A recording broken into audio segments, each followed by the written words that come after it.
Patrick, guess what came in the mail today? Oh, what? This. Stick it in! No.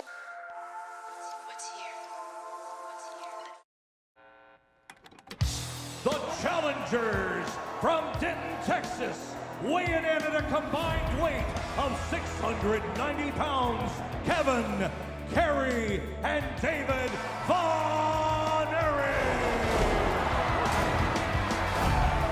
Look at my beautiful brothers. The Von Erichs are the greatest family in the history of wrestling. Hello, ladies and gentlemen, and welcome back to a special mini-sode, aka full episode of the MK Productions podcast. I'm your host, Mac, joined here again by my co-host with the most, Kristin, aka Miss Flamingo. Kristin, how you doing today? I'm doing great. How was your Christmas? It was good. I got money, and let me tell you, when you get older, kids, and you are like, I want toys, trust me, when you get older and you get money or gift cards or anything like that, there's no problem with that. You And appreciate that more, and then being with your family, and then Yeah. even getting like stuff like toothpaste and like hand lotion and chapstick and like all necessary it's stuff things. that you would like, oh wow, like example, I'm probably, by the time this is going up, I could or could not be in New Hampshire for vacation for New Year's, but I have money now from Christmas, and that's gonna be my gas money. Boom. Excellent. So Excellent. but it was a good Christmas. I had fun with my family and everything, and it was just fun was had all around. It sucked I had to go back to work on the next Tuesday, but it's a short week this week. That's good though. Yeah. What about you? Short How was your week. Christmas? It was good. It was my first Christmas with my husband. I was like, with the husband and wife duo. It was nice. Uh-huh. And, one family was like Christmas Eve, then another family was Christmas Day. So, but it all worked out. Everybody had fun. Everybody got nice gifts. And the nice part was, Bill and I decided not to go too crazy on Christmas gifts. Like he did give me like a couple of like nice Blu-rays to add to our collection. Nice. So I'm very happy about that, and that's all I could ask for at this point. Oh. I didn't ask for much. I just asked for a nice Christmas. Oh, that's awesome. That is so sweet. Yeah, I But didn't. you didn't what? No, go ahead. Okay. But today's a very special episode. This is our last episode or that we're recording at this time. I don't know when this will probably be out. I'll probably try to get this out before the weekend. It's There's gotta go out before the weekend. We gotta celebrate one last hurrah. Yeah, for this is our last movie. This is our last episode of the year of 2023, and what a year it's been. Like, we had I'd say this is probably one of our most pivotal years, or should I say our banner year, as the kids would say, because we had a lot of stuff happening. We took a few breaks, but we got a lot of stuff done. Like, we hit 100 episodes. This will be episode 116. You know how crazy that is? I didn't even think we'd get to 50, let alone 100 plus. Isn't that nuts? I know. We met. We finally met this year. Yeah, For the after first all time. that- First Yeah. time. After all that, on one of my most important days in my life. Honestly, it's been a good year. It has been a good year for us, and we want to thank you all for tuning in, listening to us, and hopefully in the coming year you all have a safe new year and continue listening to us in the new year. But besides all the mushy gushy stuff, we're here to talk about a film that we both saw and will be our last review of the year. And it's a film that I had circled on my calendar ever since the announcement was made, and that is A24's new biopic film, The Iron Claw, directed and written by Sean Durkin, starring Harrison Dickinson, Zac Efron, Jeremy Allen White, just Lily James, just to name a few. And it is based on a true story of the Von Erich wrestling family from the 80s and the dreaded Von Erich curse and all the tragedies that entailed it. And we follow Kevin Von Erich, played by Zac Efron, who is trying to navigate his love for wrestling with his family while increasing tragedies take hold of him with the Von Erich curse. So, backstory. I love wrestling. I think you know this, the amount of wrestling references I make. That's fact. Yes. So when I told you that this was a movie, because we're both A24 fans. Like, what was you when I told you, hey, they're making a movie about the Von Erichs? You're like, who are they? But you're like, I know A24. I knew A24 and I knew about this film because of Zac Efron and then Jeremy Allen White joining the cast. I was hooked. Like, I didn't know anything about the family in general. Like, I'm not familiar with the whole world of wrestling. I just knew that this was going to be based on a family, but never knew about all the tragedies or quote unquote curse, that is in the family, Hmm. Um, I just knew this was going to have to be something I wanted to check out for 2023. It did make my most anticipated films of the year, and for me to make this my last like theater experience for 2023, I was very, very pleased of what I Same. saw. I saw it opening night on that Yes, I remember. Thursday night, and I got home late and I had to go to work the next day, but it was totally worth it. It was worth it. But yeah, so it's based on a true story. If you're a wrestling fan, you can comment down below, and I'm going to be the point of reference for any wrestling questions that Kristen has, because I am going to be the encyclopedia on this one. But yeah, Or the ref. You're the ref. I'm the referee. Yeah, I'm the booker. I'm the Yes. I'm the head booker. But yeah, this film is 2 hours long, 2 hours and some change, and like I said, we focus on Zac Efron as Kevin Von Erich, who is the last surviving brother of the original family from the 80s. And we'll get to that.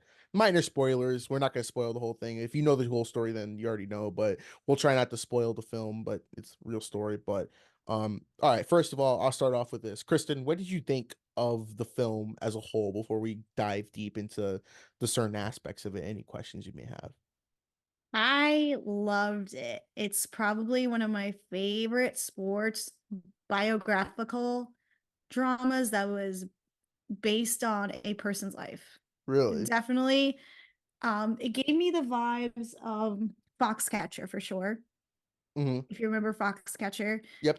in that same realm of that.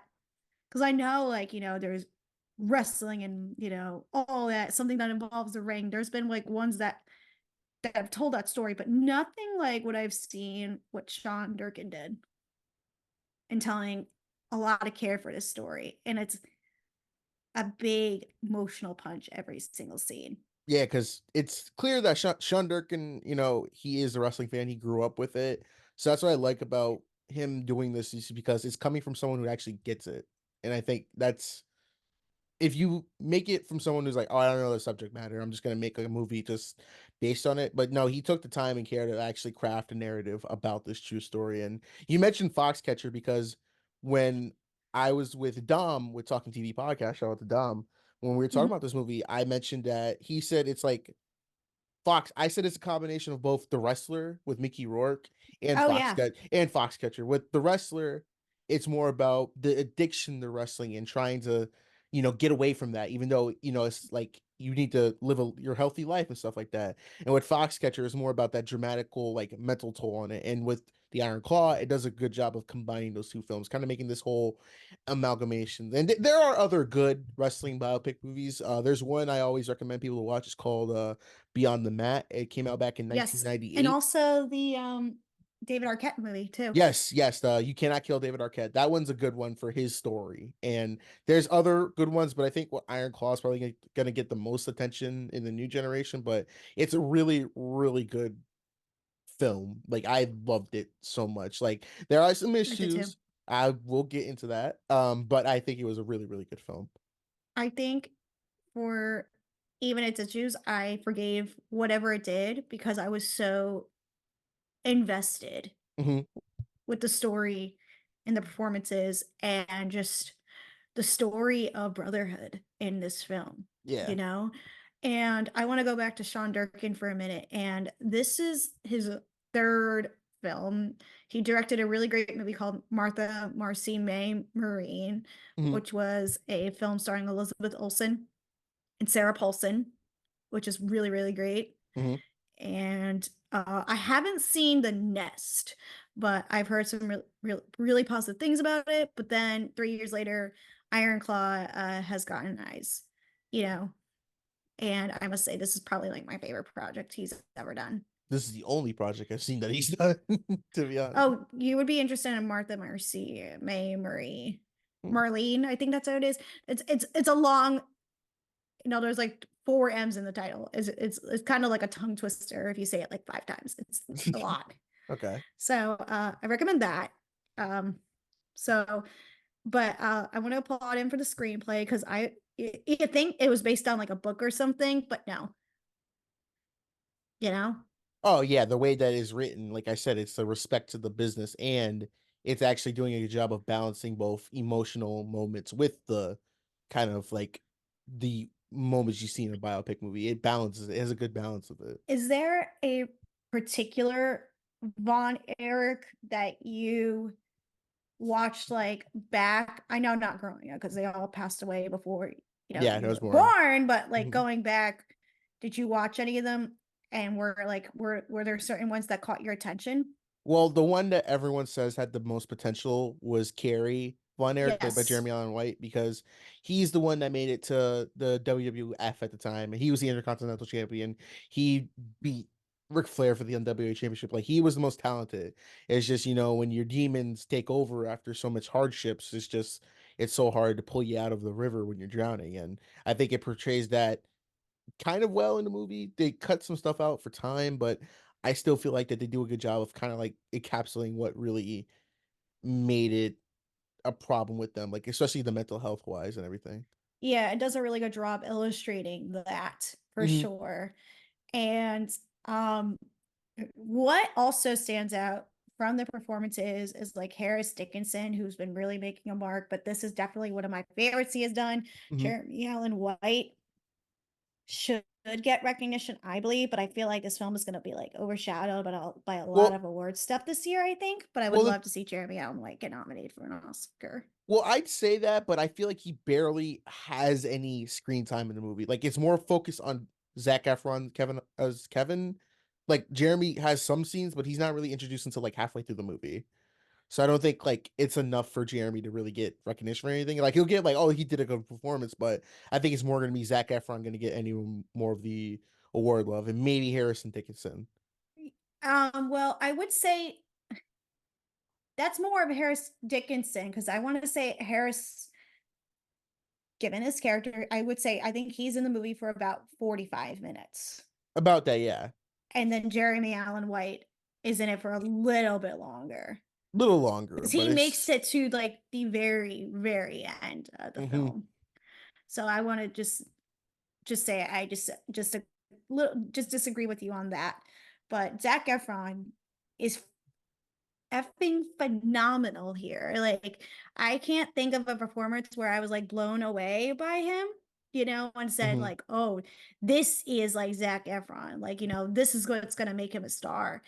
And like, I was saying that for you know, the first Neighbors movie, Hmm. and then he went on to do like movies like Baywatch, Dirty Grandpa, you know, Your favorite Greatest movie. Show, yes, Greatest Showman, and he was Ted Bundy, and then he did his Netflix show, and This is like the he was first. doing stuff, and this is one where I was like, I saw him so like a different, much like a different person, and I was This like, is the first role we've seen him in that he actually has like range. Like I'm not saying like he doesn't have range, because I did like him as Ted Bundy, but this is like something where he can really, really get into character, in my and you can opinion. see that from because we also talked about his other previous movie Gold when we talked about it with the director that he worked with, Yeah, which was Anthony. Anthony Hayes. Like Yep. that was also like that was this like I think the beginnings of that, Yeah. but this is like the great lengths where Zac Efron is like, this is where he stands out as Yeah. an actor, and I applaud him for going the lengths for this movie because he does an incredible job. Also, I want to Like, give. Go ahead. and it should be recognized for. He should at least be recognized this award season. Oh yeah, he will. He'll get something. I mean, right now he's not nominated for a Golden Globe because they did have, it could have been sent out for a Golden Globe, but Hmm. like I'm surprised he Well, wasn't recognized for that. So the problem with the way that this is released, because this is released in America on the 21st when we're recording, but in February it's going to release in the UK. So it's hard that this film doesn't really have a wide release, because like I wanted to see it in a bigger screen, but all the screens were taken by Aquaman and Wonka, so this got the little screens for XD showings and everything like that. But I think with that, I want to see he'll probably get nominated for like Critics' Choice, but nothing like major awards Well, because I he's feel like not it's. nominated. I don't think he's nominated for critics because the Critics' Well, Choice I mean, like Awards. he'll get nominated for like the smaller stuff. I just use that as like an example. Like I don't think this film's not gonna get like. I mean, it could get an Academy Award, just something at least. I think they should deserves at least some recognition, but it's probably not because they're like, well, it released too late and we already have our stuff in, you know. Yeah. Well, right now for the Critics' Choice Awards, I didn't see Zac Efron on Yeah, that. so I he'll probably get nominated for something else. But also, He I wonder could get nominated for a SAG. that'd probably be what it is. Yeah, but can I give a shout out to Holt McCallany who plays Fritz von Erich, talented actor? Because first of all, I looked at him, I'm like, you look familiar, and I Yeah. realized that this man's been in everything. He's in Fight Club because he's the mechanic in one of my favorite movies of all time. He was Bullet in Wrath of Man, and I'm like, oh my gosh, it's Bullet. And then he was the pilot in Greenland that got him to Greenland. Oh, really? Yeah, he's the one that died on the iceberg. Because like I've seen him and I'm just like I've seen him. I know who he is. I keep forgetting.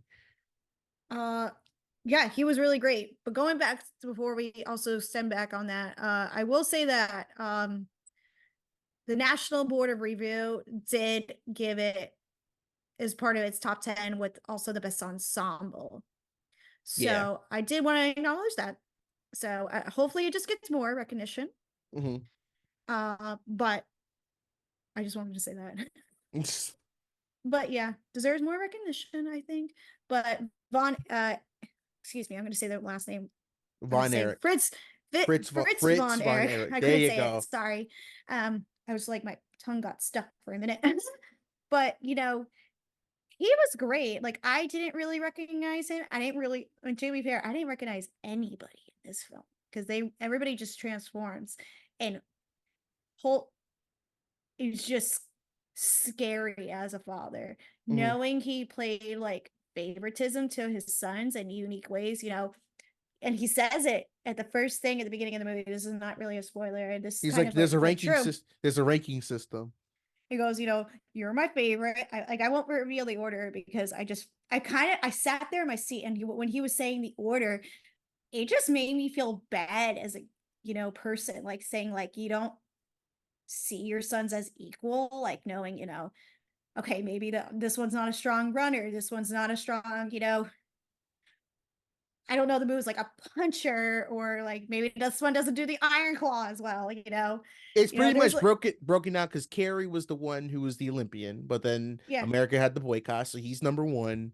Kevin was second, then David was third, and then Mike's last. Yeah, but it shows how quickly David rose to fame because the film goes like through, David kind of taking the spotlight first when we all thought it was going to be Kevin Von Erich. Yeah. And, it just takes a toll on him. And then, you see what happens with him. And then it goes, the tragedy, what happens with Carrie. Like, oh my gosh. Like, I was sitting there and I was the one in the seat making, like, oh my God. I was like, grab my head, like, oh my God. Like, I was like, the more I was finding out, like, and the more like I knew, like, I didn't want to go in knowing everything about this family, Hmm. but I knew basic stuff, like, how all of them are not around except for Kevin, and it just made my heart sink every single line delivery. And let me tell you how this end of the film just closes as a chapter for the story. Oh my God, I was almost in complete tears. What about you, Mac?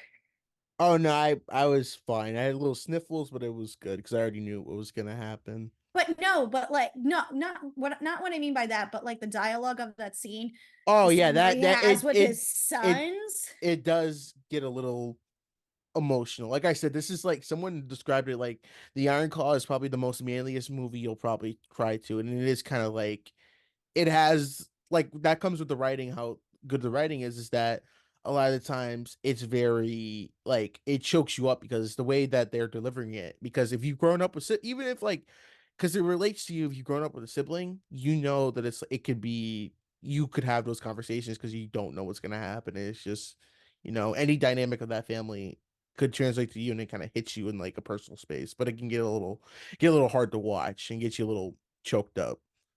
Yeah. Um it was nice to see that, like, in the end, when the story, of course, you have the end title credits, you do find out that the Von Erichs were inducted into the WWE Hall of Fame in 2009, which is nice to know, Yep, I you watched know? that Hall of Fame ceremony live. That's how I found out about him. And Kevin is still around, and he has like, He has 13 well, grandkids. yeah, I was almost gonna say, like, I couldn't even believe how many grandchildren. I was like, that's so bad. And he's got two sons, Lee and Marshall, who actually are wrestlers. They wrestle I for saw MLW. that. I was Yep. like, oh, it's still going in the family. Yep. They Thank were goodness. they And, were they had their live, debut match at AEW a few weeks back to kind of help promote the movie, and they're pretty good. yeah, And it's like potential. it's yeah, you know, wait, they've been doing it for a while. They've been wrestling for about let's say almost 10 years now, I think. Oh, okay. I didn't know that. Okay. Yeah, I they're just knew older. about, you know, them. Like, because Yeah. I saw the nice photo that they show in the end of his It's family. such a good thing because like if you want so with this story, if you've seen Dark Side of the Ring on Vice, the first season they did talk about this story. So that's Okay. how a lot of people like now they know about it. But I knew about the story like going back to like 2010 when I was little and I looked it up. And they interviewed Kevin in the show, and he's it still hurts when you talk about it because you're talking Oh, about I'm sure. I'm yeah, sure but like still he's haunted by those demons from his father and then knowing what happened to his brothers. but he is at like it, I think he says it too. He's like, I'm at like peace with it. Like I'm fine. And like you see that in the special, like he's actually like with his sons, he's just in Hawaii. He's at peace now.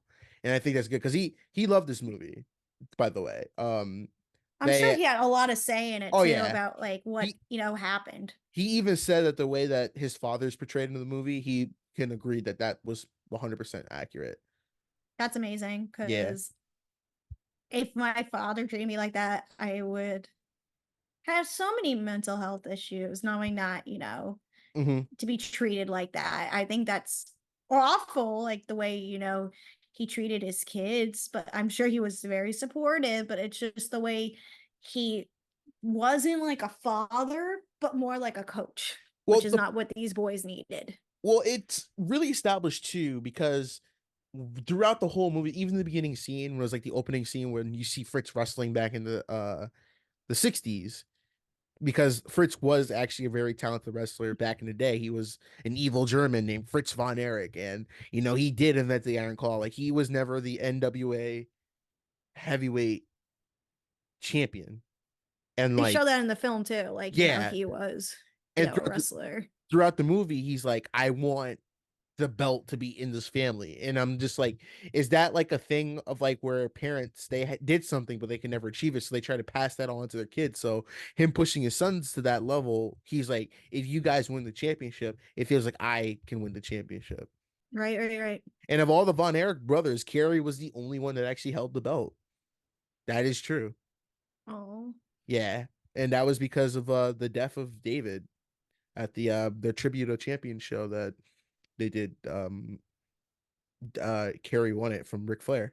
wow. Okay, so I encourage everybody to go check this out. It's a great story of mental health and it's a really strong sports movie. This is my favorite sports movie I've seen in a very long time. I was gonna say, what did you think of the wrestling scenes? Because that's another aspect that people I really love. enjoyed it. Like I was like really enthralled with those scenes. Hmm.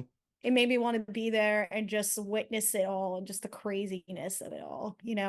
It's good because they had Chavo Guerrero be the wrestling consultant in this movie, and he's the nephew of Eddie Guerrero, late great, one of the Okay. best luchadors, and he's done a lot of work with like wrestling stuff, like in movies, because he actually helped on Glow, which is a really good show about the gorgeous Female ladies. wrestling. Yeah, that he did good in that one, and he really like he said that Zac Efron and them really took it like serious and the like made it showed in their performance because they go hard in the ring. It actually feels like you're watching a show, like just in a movie, and I think that made it better with that. But I still liked it. There are some problems with the movie that I What would do you think argue. are those problems? So first of all, they cut out an entire character. Chris Von Erich was nowhere to be found. That was the fifth Von Erich brother, or the fourth one with the timeline, but he was the third brother to die before Carrie died. Oh. So Chris, he died at 21, and I think they asked Sean like, "Why did you cut out Chris?" Because he's part of the story too. Where they're like, "Well, we can't fit another tragedy in there," but it's like, "What? Okay, you're just missing a whole brother though." Yeah, I could see that. Okay. So with Chris, he wanted to be like his brothers, but the problem is that he had brittle bones and he had asthma, so he really couldn't do it. Um, Oh, so when I mean, the question I want to ask, or maybe this has been answered. Did Kevin want to be him to be like a character in the film, or this is coming from the director, Sean yeah, Durkin. I know he said that the tragedy, But having a still, it's tragedy, like but people are like, still, you're missing like a part of the story because Chris is yeah, he is a brother, and you just like wrote him out of the film. But with Chris, when he got his arm broken, he couldn't really work out, he couldn't wrestle. He ended up becoming depressed after David died. Um, yeah, uh, freaking when David died, he was depressed and he killed himself. He shot himself in the head. yep. So yeah, that he was the last one. He was the one to die after I think Mike died. Hmm. Chris was one, and it didn't really go over more about the fake Von Erich, Lance, and it's like, it Wait, fake Von Erich? yeah, the one when Zach was wrestling with the other guy who didn't tag him in, that was Lance Von Erich. That was the guy that they Oh, brought I on. didn't. Yeah, they didn't really touch on it, and Th- he's played by a wrestler. His name's MGF. He's like a big deal in AEW and everything. okay, The problem is that he was never a Von Erich. They kind of used him when I think when Mike died, and it just okay, was a dumb idea. okay. That makes well, it makes me kind of sad that they didn't use the other Von Erich. Um, that sucks. Oh, I wanted to like I know what you said, he had the brittle bones. Like I know he wasn't as strong as the other ones, but like it would have been interesting to see. But you can kind of tell where, the one son, uh, Mikey, you Yeah. know, he wasn't as strong, but he was musically talented, and he did some wrestling, but it was, had their all focus on Carrie and David and Kevin, that was the focus. Mhm. So that makes me want to see them could have dived into a little bit more of that. But what it is, like what they do tell, I really, really loved. So, what else did you have any other flaws or no? Just some of the timeline issues too, because with when David died, they didn't really go into like there's a theory when how he died of enteritis, like enlargement of the intestines. There is Hmm. a rumor in the wrestling community, that says that he may have overdosed on pills, Okay. and that Bruiser Brody actually came in and flushed the pills away. But that's just this is like a crazy theory. They didn't really mention that. I guess it really wasn't part of the story, but like they didn't really talk about how they touched on how Kerry was very affected after his bike accident. He lost his foot. But like, Hmm. Kevin's like, Kevin said Kerry never wanted anyone to know that he had a fake foot. But like he's like, I thought it could be interesting because he's like, you wouldn't even be able to tell he had a fake foot. He was wrestling so hard. He was wrestling so smoothly. Like he was wrestling before anything else. And then just like other timelines. So like when Mike had his shoulder broken, they were like, it's in Texas. He had the surgery and his toxic shock. No, they were in Israel, and that's when he got the broken shoulder. Oh, okay. And then he had the surgery in Israel. It was fine. Then when he came back to Texas, that's when he had the toxic shock syndrome. And um Oh, okay. then the way that they portray his death is that he's walking away. Actually, he had gotten arrested for a DUI, I believe, and he Okay. got bailed out, but then he wasn't seen, and that's when they found him. Wow. Yeah, and then That would have been something to see. Carrie's death, he didn't die on the farm. He actually went to like further away in a field, and Fritz found him. Like Kevin never found him and put him on the table like that, and that didn't That's happen. more dramatic, but I Yeah, get it was it. more. Yeah. Yeah, but there's like just like it's some of the timeline stuff. I'm like, dude, where's that? It's like it's more of like the nitpicky stuff, but it's all right. I feel like that could be the timeline stuff could be out of sync, given the fact that I know they want to tell the story. Mhm. You know, it's given the fact it's already 2 hours, they don't want to overstate a lot of stuff, so I see why they condense stuff to tell that story, but Yeah. I don't want to say that doesn't also bother me as well, but I understand why it's done to make it more entertaining, especially how they do Carrie's death, which you kind of did spoil for this. Well, Spoiler it happens warning. in real life, so it's not really a spoiler. I don't But think no, but I mean like how they illustrate his death in the film. it's gonna That's what I happen. mean. It's gonna happen. I don't feel like it's gonna be like it's just oh you know it's gonna happen, but you don't know how exactly and what happens after, which I thought was pretty. I like what they added at the end of it. That was pretty like got you a little bit like I that. Ugh. Yeah. But yeah, do you want to wrap this up and give a rating? Our last rating I for I 2023? I gave this an A. I give it 2 an A. I kind of on the leaning score of like a 9.5, but it's definitely one of the best of Mhm. the year. One of my favorites, definitely in the top 10, which will be coming out soon, guys. Just a Yeah. heads up. But definitely go check this out. And just a heads up, Mac. I What's up? think this is our first film we reviewed that was quote unquote new since the strike. I. Are you sure? I think so because what we did was we did a couple of things that involved, we talked with Brendan Bradley, we did 2 watch alongs, we had our my wedding episode, we did the Jennifer Lawrence, and by the time, SAG was done, That's our true. last Yeah. episode, so this was our first I'm looking back film at it. since Yeah. the strike and our last film for 2023. Because the last new movie we talked about was Barbie, and that was back in August. Yeah, Wow. All right. something, right? Oh my gosh. But yeah, since the strike's over, we'll be reviewing more new movies. Maybe who knows? Maybe we might go over Night Swim because that movie looks like a fucking train Oh, wreck. I'm skipping that I know because I'm gonna see it because it looks so bad. It's funny. I got other stuff to see in the new year. I want to see American Fiction. I want to see stuff that's gonna come out from Sundance because Sundance is gonna be happening soon, y'all. So keep us in for the new year because coming up next, we're gonna be talking about our worst films from 2023. Yeah. So Mac, should we say goodbye? Yes, we should. Thank you all so much for making this another wonderful year of the podcast. This episode will be out hopefully before the new year. If not, then happy new year. We'll see you all the next episode and happy holidays. Bye. Bye. Yeah, hanging up and calling me right back. Ay, baby, why you calling me like that? Yeah, getting high with the seat laid back. Baby, gon' relax, yeah. Hey, they don't know the half, yeah. No matter what happened, I got your back. Baby, that's the facts, yeah. That's the facts, yeah.